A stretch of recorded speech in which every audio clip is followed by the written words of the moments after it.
oasis, un jardín de gran belleza, donde artistas y poetas se llenan de inspiración y tienen el oeste una fulgurante estrella, un pedacito de cielo, parte del reino de Dios.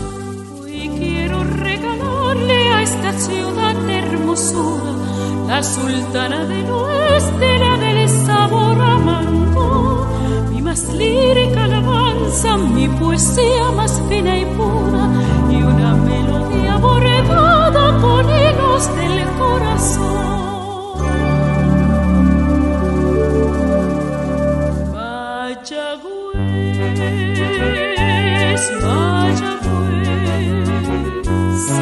Ciudad de las aguas puras, valles y montes de ensoñación. Baja cantando tu río a tu apacible bahía, donde al fin de cada día se acuesta a dormir el sol. Mayagüez,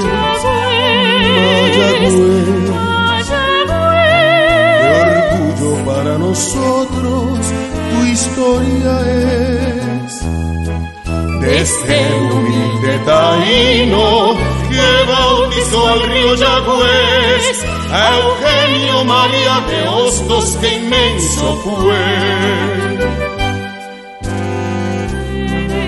Es cuna de cultura, crisol de sabiduría,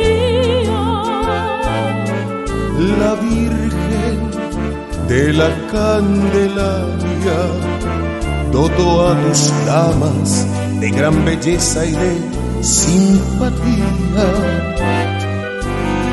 Eres el lugar perfecto, el paraíso Edén. De orgullo se hinche mi pecho para decirte Dios te bendiga, mi Mayagüez.